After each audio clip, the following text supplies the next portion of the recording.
Hello, everyone. My name is Gianna Eckhart. As Mark mentioned, I'm a professor of marketing at King's Business School, and I am also the Vice Dean for Executive Education. So I've had the pleasure to be involved in the courses that we're doing along with the EEA and UFI, and it's been wonderful to learn about the challenges that you're facing in your industry and to hopefully contribute to the conversation and solutions around them. In this session, we've heard a lot today so far about kind of the E in ESG, how can we reduce our energy consumption, et cetera, as well as the G in ESG. So what are the new regulations that are coming out? How can we report on them successfully, et cetera? But what we're going to focus on this panel is the S in ESG, and in particular, consumers, your customers, as a major stakeholder in what you do and what they're looking for, what they respond positively to, what they want that they're not getting, et cetera. So that's going to be our focus for this panel.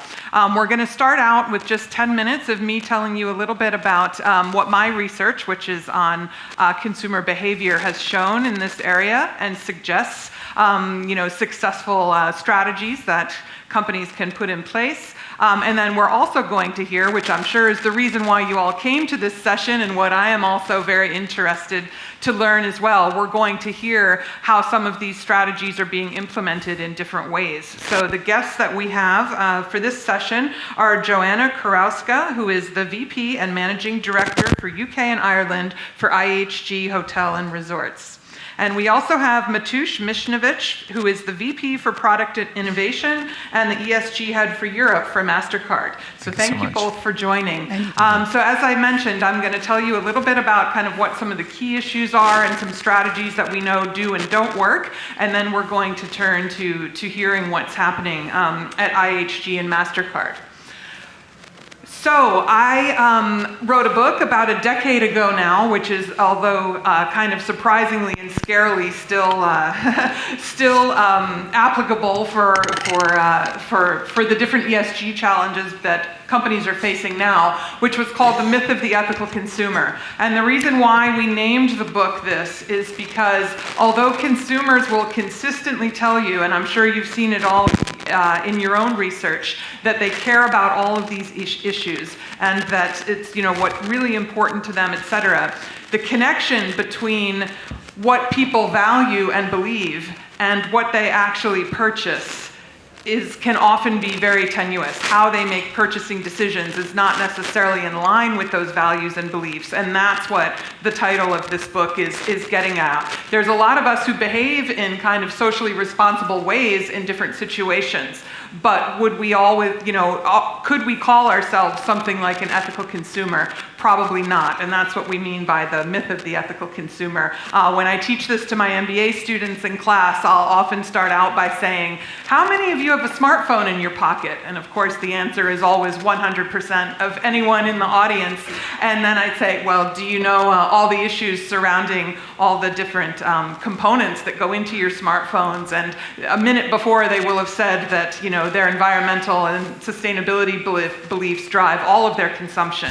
And you can very easily, demonstrate that for all of us, including myself and everyone, that's really never the case. So then the interesting question becomes, when and how do these sustainability, environmental, social beliefs drive our consumption, and what can we take from that in order to spearhead initiatives that I know you all are interested in and are in the process of implementing in your different hotels? So a key insight here is that oftentimes it's the external and social influences that end up becoming more important to particular behaviors rather than necessarily some internally held attitude or belief. So the best example of this is you remember one of the very first electric cars that was released, or at least partially electric, was the Toyota Prius. This was, 20 years ago now, I think? So there's a lot of data on what happened, and the number one kind of finding is that anyone who bought a Toyota Prius at that time, the reason was because Leonardo DiCaprio owned one, by far. So this is exactly what I mean about these types of social influences that really make a difference to how and why consumers make decisions. So another concept that I think, in addition to kind of recognizing that our internally held values and beliefs aren't necessarily always driving our behavior, is also to understand that one way in which companies have been trying to approach this S in ESG has been by responsibilizing the consumer themselves. This is a word we use a lot in academia to address these issues. And what that means is that rather than a company changing their own practices or the government changing regulations around something, it's asking the individual themselves to change what they do and how they behave in response to addressing some of these issues. So I think an example that I'm sure you all can relate to is asking consumers, for example, do you not want to have your towels washed every day while you stay at this hotel? You know, if you check this box, we won't wash your towels and you'll be contributing positively to our ESG initiatives, etc. And so this is asking the consumer to make a change in their own behavior. And you know, oftentimes, as I'm sure you've seen in your own feedback from your different hotels, you know, not necessarily, consumers don't necessarily have a positive experience from this, right? I don't think anybody necessarily likes to dry themselves with a towel that's been hanging there wet for 4 days. So the point here is that when you engage in consumer responsibilization, it can oftentimes have a negative effect on the consumers themselves. So asking consumers themselves to be the ones who make these changes typically ends up being negative. So a study that I worked on that was published a couple years ago and also took place in the hospitality industry was in the context of the restaurant chain Panera Bread, which you may know from North America. They have Panera Bread it's sort of like a pret-a-manger. It's a place that you go for sandwiches and soups and salads for lunch. The founder, Ron Sach, also founded Au Bon Pain. He's kind of a legend in the franchised restaurant space. But what he decided to do in response to issues of food waste, which I know a lot of you are grappling with in your different hotels, is to say, well, what we're going to do in order to provide kind of equal access to anyone who wants to come in and have a sandwich or a soup or whatever at a Panera Bread, is they put into place a pay what you want scheme. So in other words, you walked in and ordered your sandwich, and then the cashier said to you, well, how much would you like to pay for that? And you could decide, and the idea is that if you were maybe a banker going out for lunch, you would decide to pay twice what that sandwich was worth. Or if you were someone who didn't have that much money, you could maybe say, well, I'm going to pay $1 for this. And that the people who chose to pay more would then subsidize the people who paid less because they couldn't otherwise. Well, can you imagine how this experiment turned out? All I will say is Panera Cares do not exist anymore. Panera Bread still exists, but the version of it where you can choose what you want to pay no longer exists. First of all, it wasn't financially viable because, as you can imagine, everyone was like, oh, I can only pay $1? Well, that's what I'll be doing. But beyond that, the experience that people had when they were in the store was not positive, because there were people who were homeless, for example, eating in there. And you can see these are reviews. What I have on the screen are reviews from Yelp. And where someone says, you know, Panera Cares equals enjoy the company of smelly, loud, and obnoxious vagrants while you eat. And I'm going to save a lot of money by keeping this in my lunch rotation. Yeah, go ahead and hate me. If you think you're so generous, then donate money to an actual charity that puts it to better use by feeding the legitimately needy on lower cost foods rather than giving extra money to a place that gives the needy discounts on overpriced sandwiches for the sake of elevating brand image. So you can see the person on the bottom rated it 5 stars because they got a good free meal, and the person on the top rated it 1 star. But the point here is that the experience that people are having based on these initiatives is not positive, and that is something that is very typical of consumer responsibilization initiatives. So it's very difficult to implement these successfully when you ask the consumer to kind of make a change in what they're doing to help you meet your ESG goals. So I just wanted to talk about kind of 3 takeaways here, and then we'll go to our to our guests. So the first is that actionable insights that I know you're all trying to make within your hotels, they should not necessarily be based on what consumers do or do not believe, think, or feel about ethical issues. And the reason why I'm making a point to make this point is that probably the methodology that you're using to figure out what the consumers who are staying at your hotels want is doing surveys with them. And when you do a survey with someone and says, do you care about famine in Africa?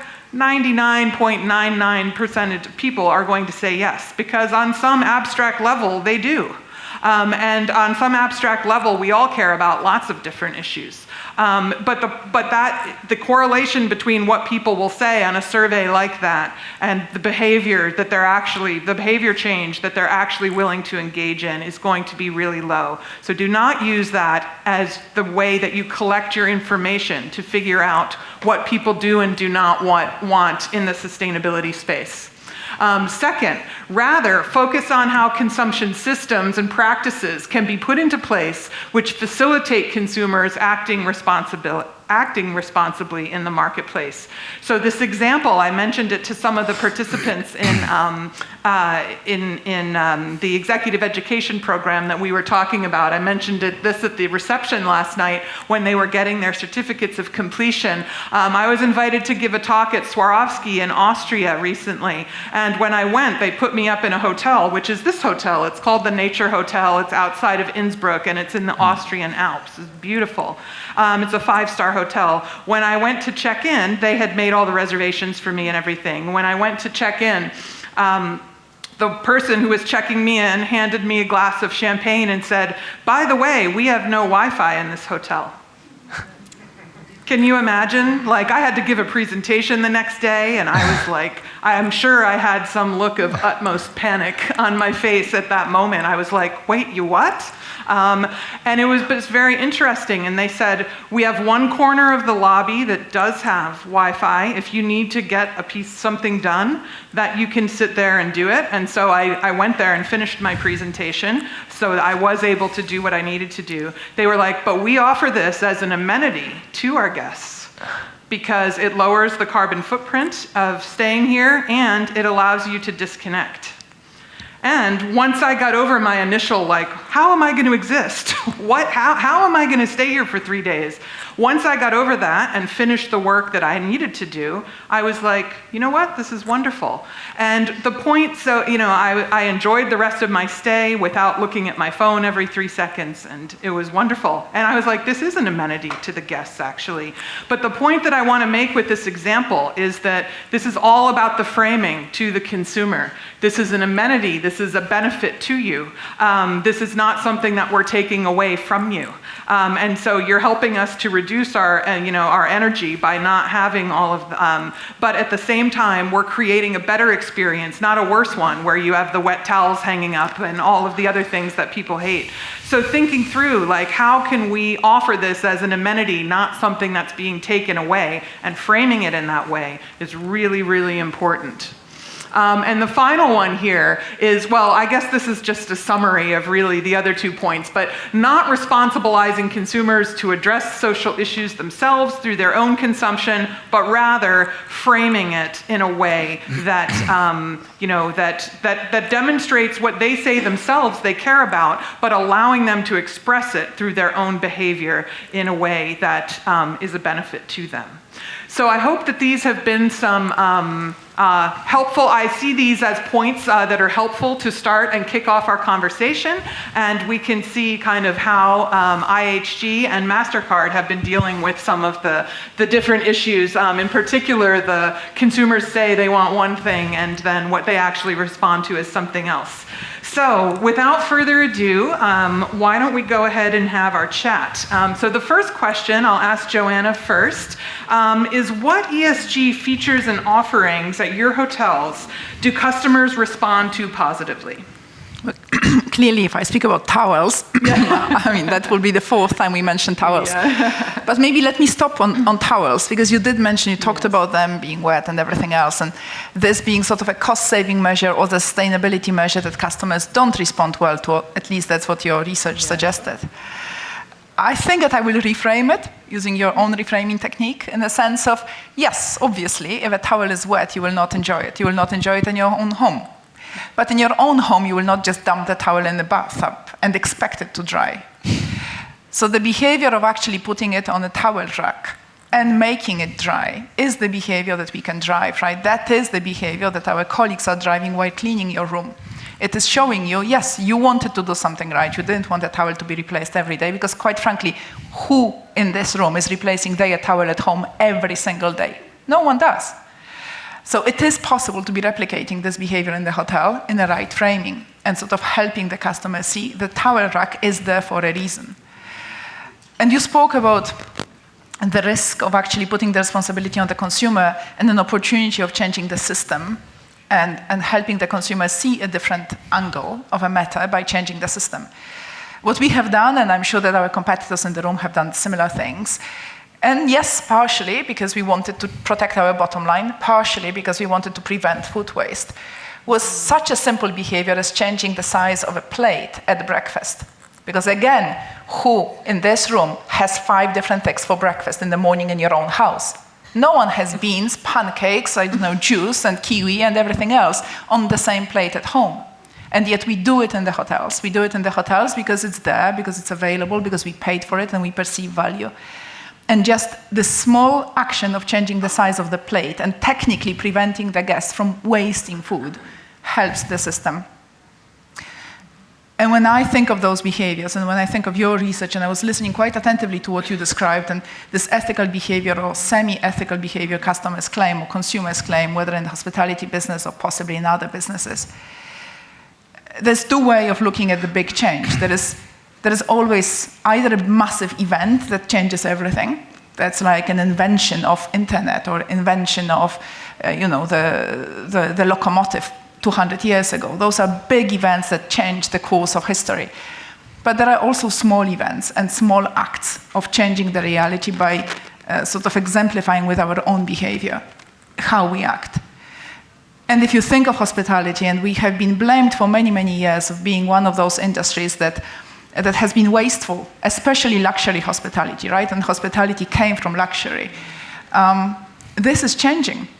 Luxury is not anymore about being wasteful. It's not anymore about opulence. Luxury is now about choice.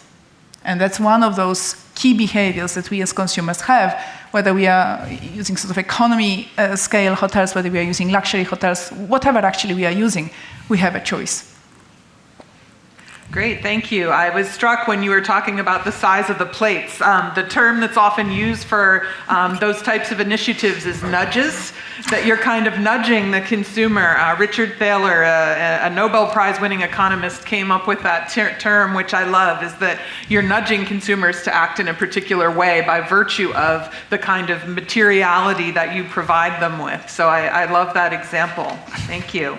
Matush, how about at MasterCard? What features, kind of ESG initiatives that you've engaged on have customers really responded to positively?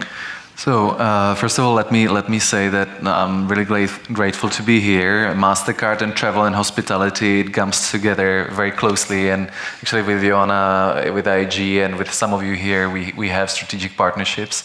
And there's a reason, right? When you travel, you don't want to have cash with you. You want to have your card, and that's why not only you guys, but also we in MasterCard, we really felt COVID impact very, very strongly. So in terms of consumption, we are, as a company, we're not hiding away that actually consumption of individuals is driving roughly 2/3 of CO2 emissions.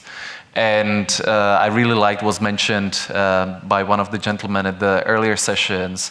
I think ESG and how we're approaching it in our company was really driven from the top. It was our CEO, Ajay Banga, who really felt really seriously about it, not just linked to payments, but he also cared about drinkable water and so on. And because of this drive, ahead of the curve, actually, we consider ourselves as leader in this, in terms of ESG as an opportunity, as a business opportunity, and a differentiator to our competition that is the blue one.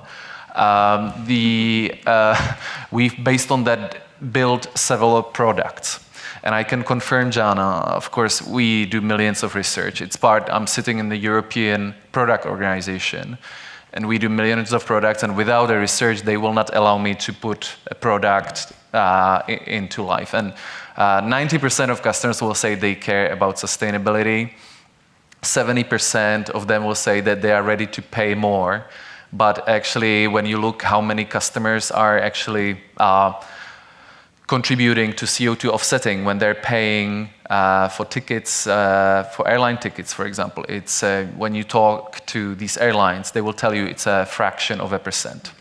Yeah, so the moment of truth, I think it's the best survey. Similar like votes, we have some elections, we have some big elections coming worldwide. So I think the election when paying, that's the moment of truth. And now coming to you, finally answering directly to your question. So in terms of our efforts, we have few products that we are offering as a network. We're trying to leverage the network effect that we have as a company. With the 700 banks that we have in Europe and thousands of merchants, including thousands of hotels. And that's, for example, carbon calculation. So another thing that was mentioned here is really education. Right, so we feel our role is to educate people what actually CO2 kilogram is. Yeah, that one steak, that it's 10 kilograms. That flight from London to Madrid, it's roughly 100 kilograms. Filling up a car tank of petrol, it's roughly 100 kilograms CO2. I don't know the little e, how that adds up, but roughly, right? And similarly, like most of us know that we should eat roughly 1,500 or 2,000 calories a day, or it's healthy to do 8,000 or 10,000 steps a day. We are trying to provide those tools that are linked to payments, which quite naturally is linked to card payment and to your banking wallet. If you want to find out how you're consuming and what your CO2 footprint is, then have that availability. Right? And we have a solution linked to that, but interestingly, then who acts on that, right? And I think I'm not hearing many colleagues to talk about the premiumness of sustainability, and I'm also responsible for financial inclusion. And if you have people that are struggling to pay lunches for their kids at school, even including UK, I'm coming from the Czech Republic, but I was shocked what kind of problems the UK have with holidays, and that the biggest problem is that these kids don't get lunch, right? So this kind of household, of course, doesn't care about sustainability. They don't have the luxury about that, right? So another angle is, financial health. Can we improve their financial health so they can have that luxury to care? So, quick answer to that, we can provide 100% people with carbon calculation, but let's say only 25% of them that have regular income are, let's say, middle-aged, are better educated, will actually open it more than once, and then roughly half of them will actually adjust their spending behavior, right? So it's still relatively, it's quite tough reduction of the percentages, but given that we have 3 billion cardholders globally, it makes sense to do even with the small percentages. And I think in some ways traveling and going to a hotel, it's maybe not that luxury anymore. We're used to, maybe if we don't have 2 holidays a year, then we feel that we're missing out, right? We have seen in COVID, right? But I think you are actually serving more affluent segment, right? You would typically not deal with the lower segment. So there, the relevance is higher.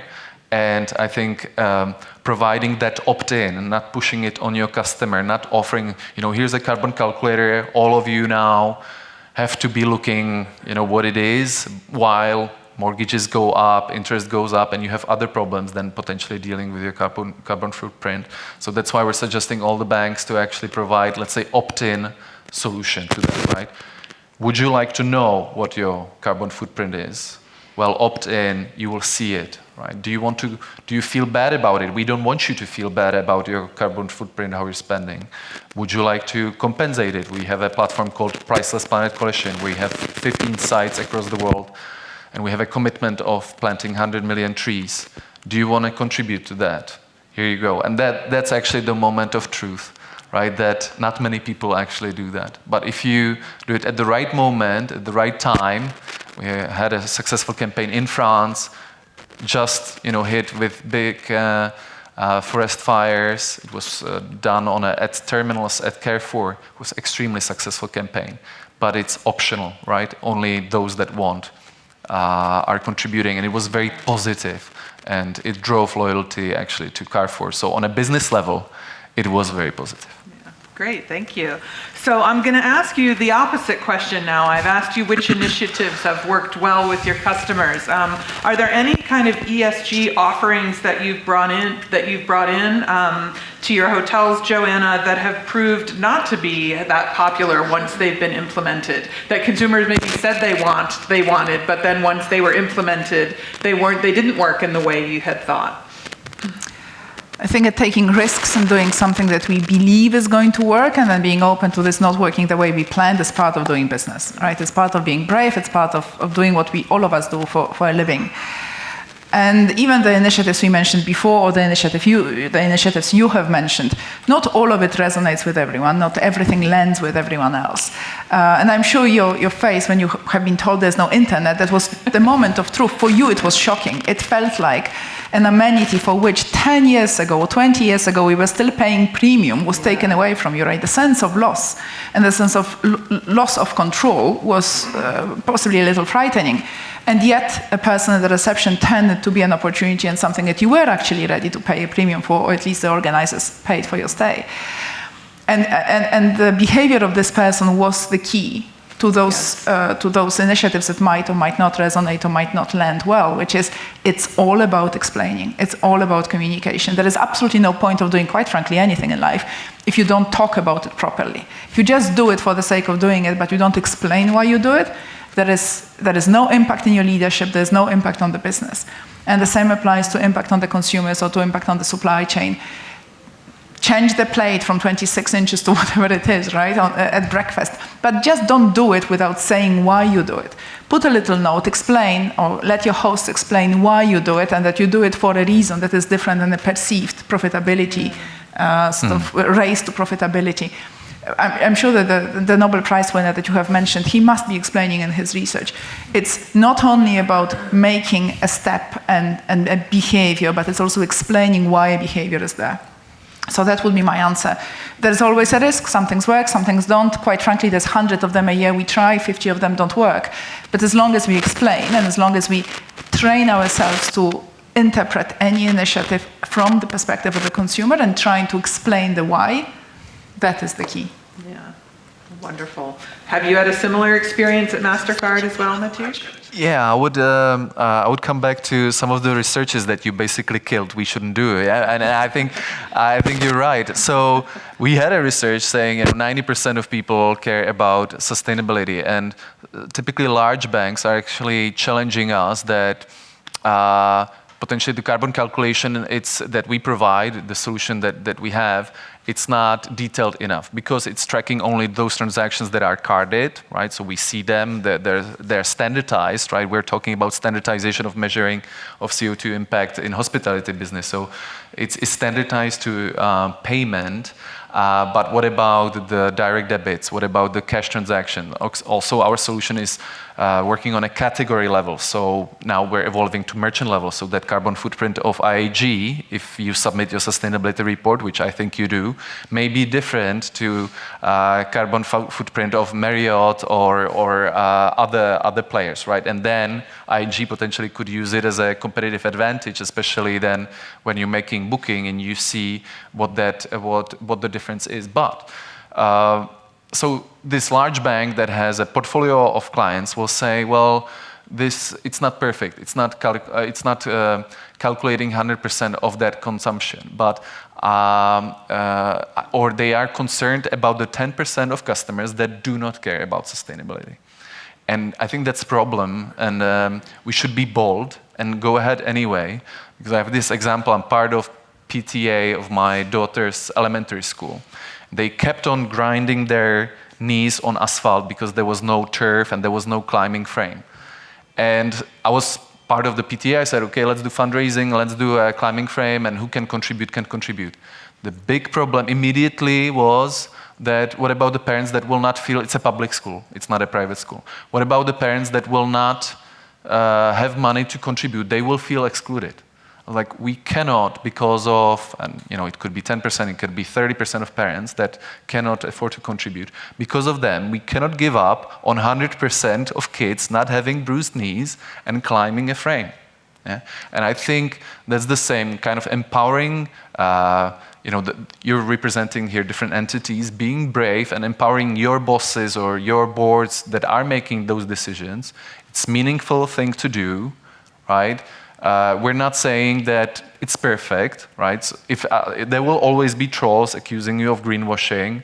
Oh, you're making small plates, you want to be more profitable, and don't give me a break about sustainability. But go for it, right? And start with something. Wonderful. So what are some of the key challenges that you've faced in trying to implement some of these ESG policies that we've been talking about? Did the barriers come in the form of kind of governmental regulations or consumer pushback, or what are some of the key barriers you've faced?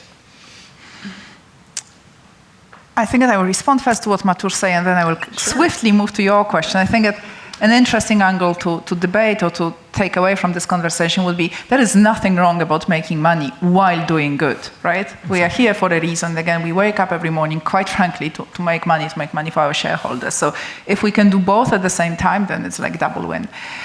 In terms of barriers, there's possibly a lot of them. Possibly the first one is that it's really difficult to know what's right or what's wrong, right? We are on a cusp of a new revolution. Let's call it a working name, a sustainability revolution, similar to the Industrial Revolution 150 years ago. And we don't have the language, the measurement, the education, the knowledge, the academia studies. We don't have it enough to actually be speaking about sustainability always in the same way, always in a consistent way. And always consistently around the globe, right? Being part of the global company, you can imagine that if this conversation was taking place in New York, it would be a very different conversation, right? And the reception from the room would have been very different. And if we try to have it in Riyadh, I don't think that we will have 150 people in the room. So there is a lot that sort of on a macro level is not that straightforward. I think that two opportunities. I really don't like talking about limitations. I like turning them. I'm very, very well trained into turning them into opportunities. On a G side of things, so regulation side of things, one is regulation. If we go for a second with your book, and I haven't read it yet, but I will do it after today. If consumers are not going to change the world through their own behaviors, no matter what they say, then the only thing that can change consumer behavior is a regulation, right?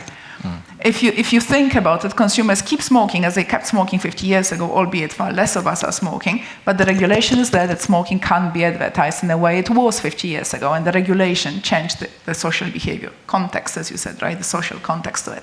So one is regulation. So limitation is lack of it, or lack of sufficient regulation, lack of consistent regulation, and opportunity is to bring one into the game. And the second, sort of in a similar vein, would be incentivize the business. The business will do things, will do stuff, and we will possibly talk about the assets and the asset value, and not only the operational hospitality, but also this real hospitality, if you will, so owning the assets and actually generating value for the future. The owners, those who own the asset, the investors, they will do good if they are incentivized to do so, because otherwise the length of sort of this commitment in an asset might not be profitable for them or not profitable enough. So incentive would be the second opportunity, and today they are just inconsistent. They are too small, too little. It's too little, too late, or not enough, not too early enough. Mateusz? In terms of the opportunities, definitely innovation and technology, as Joanna mentioned, is a driver of an opportunity. And we in the company, absolutely, if we're paid, we're publicly listed, if the revenue is not there, there will not be me, there will not be ESG efforts. So, we of course have our own commitments in terms of net zero, but the, let's say, ESG agenda that I'm responsible for driving in Europe has a profitability angle. And I believe, if there isn't if it's not sustainable in terms of financial sense, then probably it's not set up in the right way. I'm personally, that's not a statement of Mastercard, it's my personal commitment, let's say state of mind, is that I'm not a believer of regulation. I think it worked in the nicotine business, let's say, but I think the true change has to really come from the individual consumers, and I think it's coming. Similar like Mr. Caprio helped Toyota to make a good business. We need stronger voices that are reaching out to different customer segments. I was 2 weeks ago at an event of UEFA representing the football bodies and clubs in Europe, and I think they have probably reached close to a church, right? They're reaching every customer segment, whereas we are a B2B company. What kind of segments a bank reaches, they are not reaching 100% of the segment. So, when then suddenly you will have football players or your different heroes talking about, I have a commitment to live carbon neutral life now, which the tools are now coming. You will have it, right? Like you have your Garmin on steps. You can now track, like Martin Lewis at BBC, he's walking 20,000 steps for the past 5 years. He can prove it, right? So if you have a tool that measures your CO2, 90% accurate, it may not never ever be fully accurate, but 90% accurate, and you will decide to be carbon neutral, you will not wait for the government to provide sustainable energy in the UK by 2035. In India, by the way, it's 2080. Yeah, so there's big country differences. Or you will not wait for your bank to be carbon neutral, but you will decide, I want to make an impact as an individual, and you will have that tool in your banking wallet, or maybe your hotel provider will provide you with a wallet that allows you to do it. You have that choice, and then you will have a choice to actually compensate your history of what you have emitted over your life, right? And when then the reputable people will start talking about it, not only David Attenborough, but also others, then I think we'll reach a tangible change. Great. Well, so I'm interested to hear, what do you see as kind of the future of ESG in the hospitality industry? Where is this movement going? And do you, Joanna, have any plans in the works at IHG, for example, for how you're going to move this agenda forward in the future? When I think of it, and when I speak to our owners about the sustainability or ESG agenda, there's two things that usually come to my mind. The first one is the interpretation of the letter S, which is interesting because you interpreted S as impact on consumers, right? That was the title of the session. In my mind, S is impact on our employees, is impact on our colleagues, and you started with that. We roughly employ 500,000 people in this room. And obviously those are our employees, so we have responsibility around them, but they are also our consumers. So the first question of the future is, how does this new generation, the next generation, and the generations after, what are they expecting from businesses as their employers and as their sort of providers of services, whether it's a bank, whether it's a hotel, whether it's any other business? So that's the first angle. What do we do to attract the right people, and how do we message our own ethical behaviors as a company so that it corresponds to what a consumer or an employee is looking for?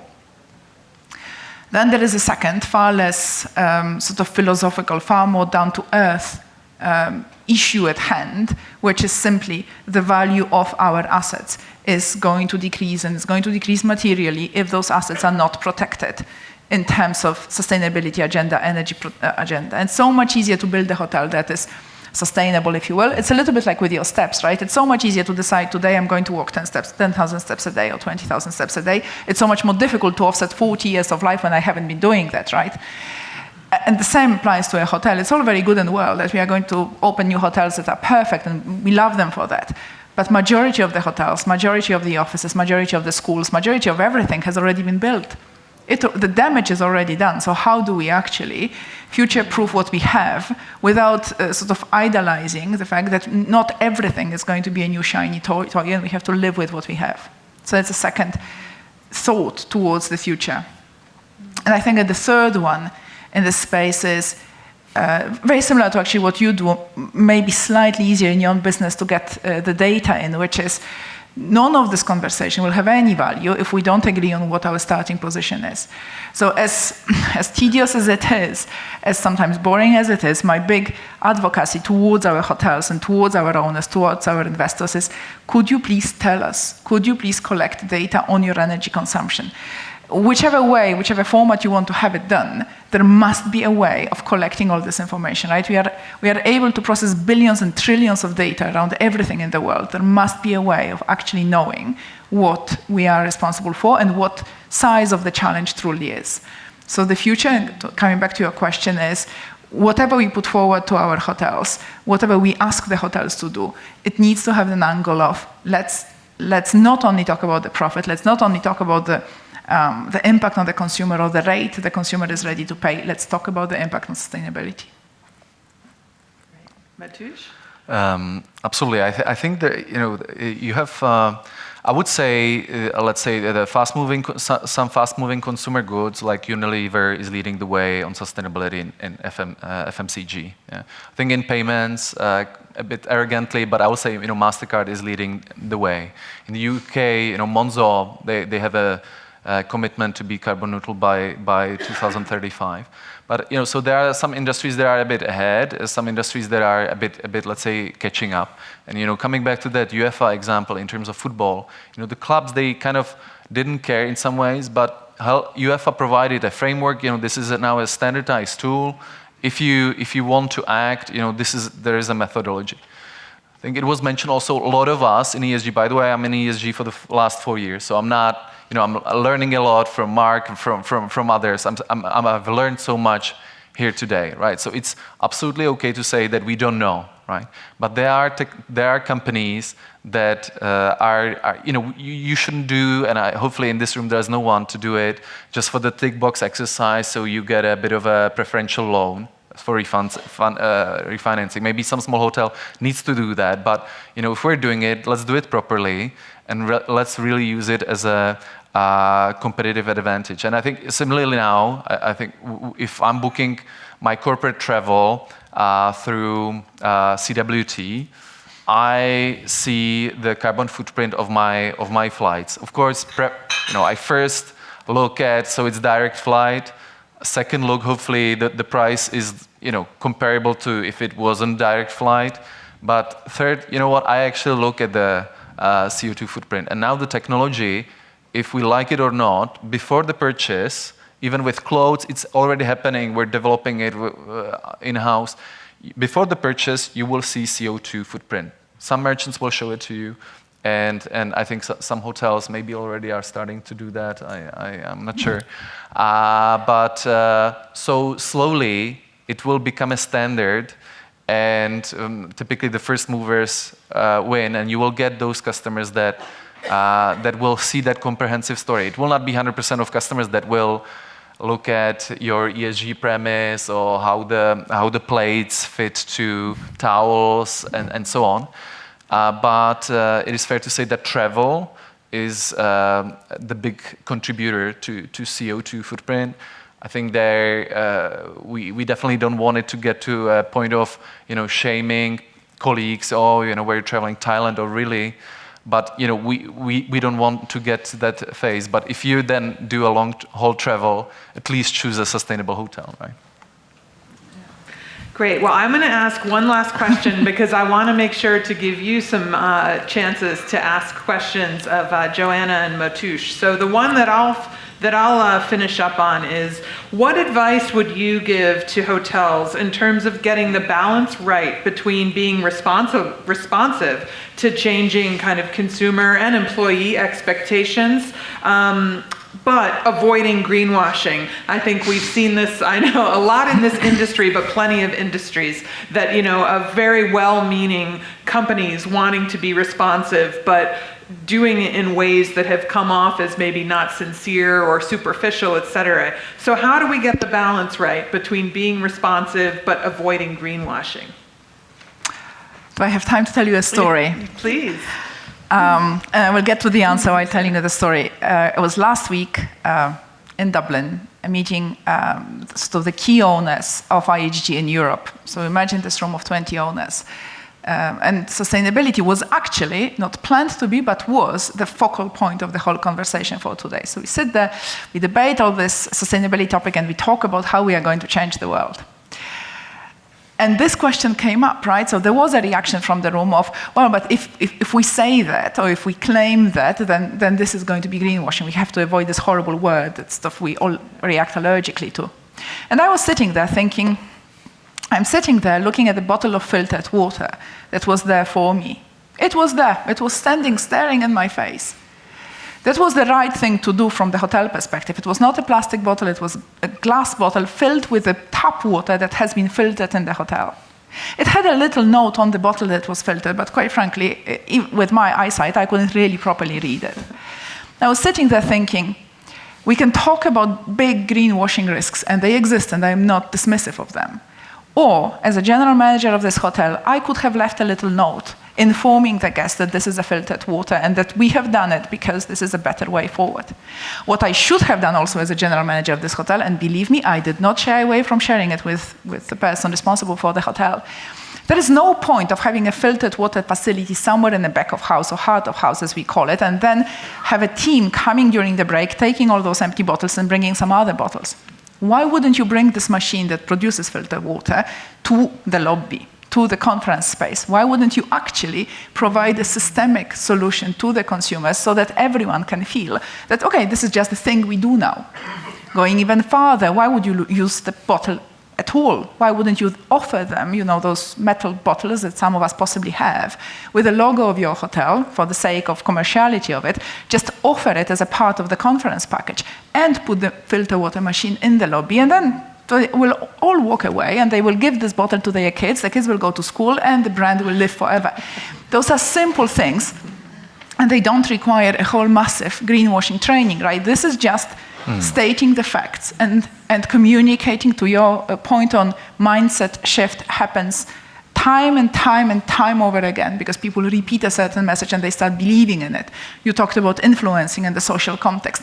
One Instagram or whatever else is there, picture of this solution could have gone viral, if I use the language of sort of my younger sisters and brothers, rather than having a massive article talking about a big company commitment, right? So that would be my response to, there is more to be done and you don't need to wait for a massive statement. And then as a company, as a PLC, as obviously all of us, responsible organizations, yes, you need to train your leaders as to what greenwashing is. As you train them in a press response, right? All of us have gotten the media training, right? All of us know how to respond to a journalist that is too inquisitive. Why wouldn't we all be trained as to how to avoid a greenwashing statement? How to be careful as to how we present our brands or our businesses? So that is something that we actually do at IEG. So we do train our leaders and executives as to how to talk about green claims and greenwashing in a way that's not putting us at risk. It's a first step, but you talked about education. Here it is. Wonderful. Mathieu? I liked like this. When I was a student, I was a receptionist. I was working in Sofitel as a food and beverage manager in Paris, then receptionist in Prague, then a night auditor in New York. So I have some experience with hotels. But I think the training of the staff and the 500,000 people. So not only the executives that they are able to speak, but especially at the breakfast, it's really killing me. It was killing me when I was in Sofitel how much is left over, and of course they will not be educating your guests, but. Education, not only the customers, but all the massive workforce that you guys have, there's definitely an angle to it. And I think PR, that's so important. There's one bank that I will not name, but it's one of the biggest banks in Europe. And they are really focused on ESG. They really do a lot trying to limit let's say too many ATMs have sustainable material of the cards, or actually suggest you don't need car anymore, you can embed it in your phone, so will help save plastic. They're doing compensation, tree planting, water, they do a lot of this. But then somebody picked up, or they issued a statement that in spite of the global crisis and war in Ukraine, in our cafeteria we are now recycling the left what is from the coffee And Pots. the pots, and we're putting it in our garden, right? And immediately somebody picked it up and say, "Oh, I'm relieved that this huge bank is using sustainability solutions with coffee while they're doing nothing about Ukraine." So I think and like massive PR about that. So well-meant, genuine, but somebody did a bad job with PR. Simple post on LinkedIn or I don't know what media, and it was absolutely backlash, right? So I think if there's a pledge like our 100 million trees, I can tell you we're behind the target. Yeah, we are not hoping, let's say, to get to 2025, and in our report we will say we're not giving up on it, but we need a bit more time, because actually it turns out planting trees and raising the money for it, it's a hard work, right? So we are not all successful, but we're not giving up. And I think if there's a pledge on something, then you really have to deliver it and communicate it properly. Yeah. No, I like this point that you both emphasize, that it's not only about what you're doing in this space, but it's about how you're talking about it. And I like your point, Joanna, also about that it's not just about official communications, although those are very important as well, but it's about social media posts and more informal that are reinforcing the different kind of views and that you have on these issues. And so how can that be reinforced in a variety of different ways and across a variety of different media? Now it's your turn. I'm sure you have a ton of questions. What would you like to ask Joanna and Mateusz?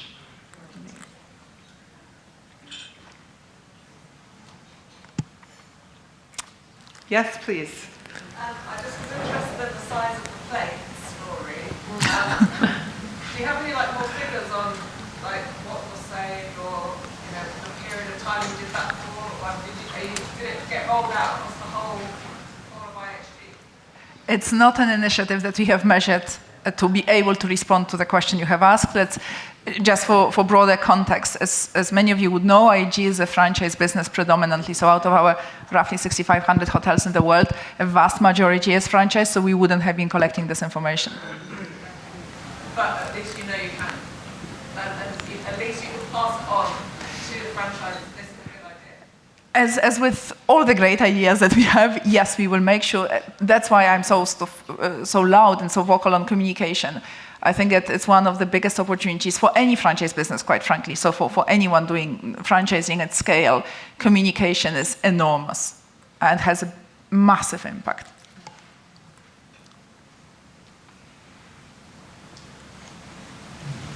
Okay. Anyone else? Yes, please. Gianna, I'm fascinated by your research and the title of your book about what people say they will do and then what they actually do. And I'm wondering if you'd be willing to expand a little bit more on that one, because what I see is a lot of public policy where you'll find governmental organizations will do research effectively to justify the policies they want to bring in, though they pretend that they're doing it to give consumers what they want. But I'd love to hear more about that. Yeah, I'll try and give a short answer to this question, but I think it's quite a complex one. So first of all, a lot of it's oftentimes about the methodology that you use when you ask consumers what they want. And it's also about not including some of this contextual information in the way that you ask consumers when you ask these questions.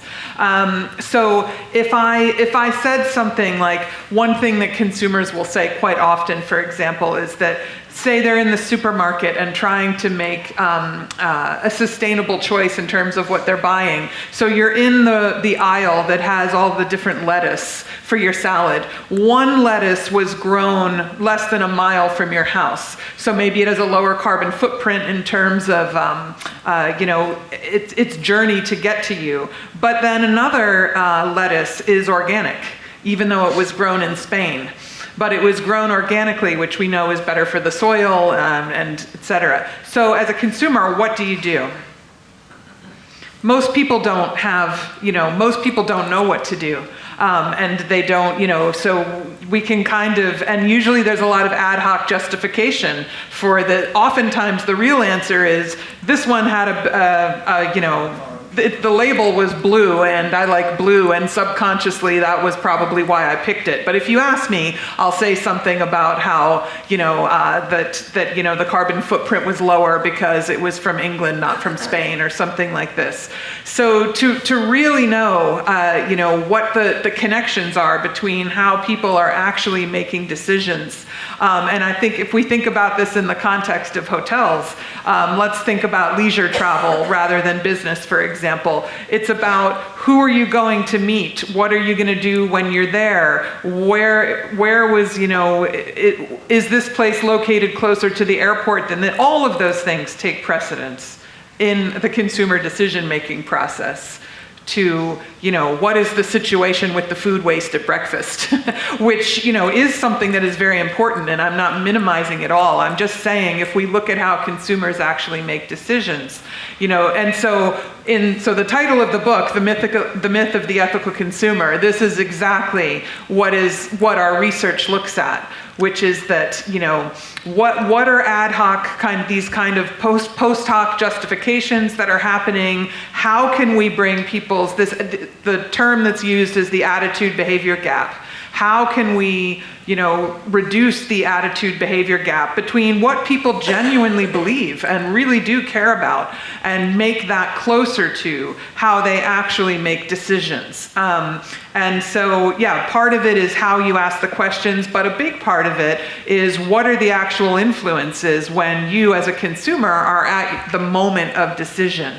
And one thing that was mentioned briefly in our conversation is also what are the means that people have to make these decisions. You mentioned in your example with the school, and that oftentimes these types of decisions of acting more kind of responsibly is a luxury, that for people to be able to make that decision and to make that choice, because there's usually always a trade-off, and making these decisions oftentimes is more expensive in some way, whether it's monetarily more expensive or more expensive in terms of time, that you have to spend more time making a decision, et cetera. There usually is some sort of trade-off. And given the complexity of all of our lives and how busy everyone is, et cetera, responding to that, saying, I am willing to, take this money, this time, et cetera, and trade it off to kind of do the right thing,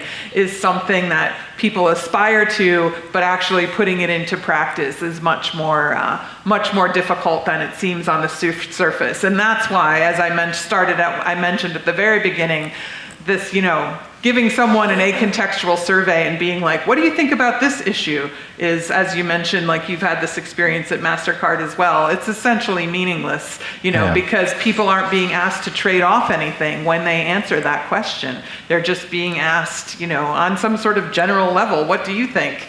And so, so these are really what we dig into in the book and talk about some of the different ways that we can understand how people make these trade-offs. And by the way, like as I mentioned, the title of the book is The Myth of the Ethical Consumer, but it's not attacking anyone. This is all of us. None of us are ethical consumers. We may be in some particular areas of our lives, and we're probably all striving to be more so. But it's just more a realistic way of understanding human behavior. So I think we're out of time, but I'm sure Joanna and Matoush would be happy to talk to you during the break, and please join me in thanking them. Thank you. Thanks a lot. Thank you. That's great. Thank you. Thank you. That's terrific. Thank you very much. Thank you so much. That was a very wonderful conversation, or at least I felt that way. Yeah, I think the audience got a lot out of it, and I liked how Just before we go, just let me approached it from different points of view. just before we go, just let me quickly say a few things. First of all, to thank the three of them. Fantastic. One thing that occurs to me is the idea of balance, which I think is coming. It was easy. Diana was saying. We talked last year, I think, about hot. I think, do you remember this story? And I by accident turned the hot tap on because I wanted to recycle them. And then to Gianna's point, I don't know which is better for the environment. The fact that I don't, put the pot in the landfill or I don't use the hot water. So there is no right and wrong here. It's all about trade-offs. And I think that's a really important point. The other thing I think to pick up on what Gianna was saying is this idea of framing, particularly in hospitality, is really, really important. So we were hearing a story, actually both of us, we were at the drinks thing last night. Apparently there's a hotel, I think near the airport in Paris, and I think this is absolutely brilliant. So instead of it being a punishment or taking things away from me, they ask you when you check in, they've got a menu. Will you be using the television? No? Okay, you get so much off. Do you want to have any bottled water in the room or have you brought your own thing? You don't need any bottles? Great, some more off. Do you want the towels? No, great, okay, good. So I'm now behaving better, but I'm being incentivized to behave better. And I can decide how far or how little I go. Do I want a bed? Yeah, I think I want a bed. Okay, so I'm not, but you get the point. It's and it's exactly what Gianna's saying. It's about framing it in a way that now I'm not being, the risk, you're not just shoving the risk onto me. I go, well, that's not fair. But equally, I'm allowed to play, and I can decide the level I want to play at. I think that's a brilliant example. I think we should all find out about that hotel and really study it. The other piece I would just say on data, there's lots of ways of collecting data. Surveys is only one, and it's not a very good one. Just monitoring behavior. You can change 6 of the shower heads to be different flows in your hotel and see what happens to water consumption. I mean, we can track behavior, and that's much more effective than asking people questions. So again, there's lots of ways at this. That's really all I want to say. I think in terms of marketing, I have this idea in my head, I've written about it once, but disclosure-backed marketing. And I think that's an interesting idea which helps a little bit to get around this greenwashing stuff. Because if we're honest, the reason people greenwash is because it works. It's what customers want to hear. So that's why we do it. Sometimes we do it inadvertently, but often in the past we've been doing it on purpose, hence all the regulation.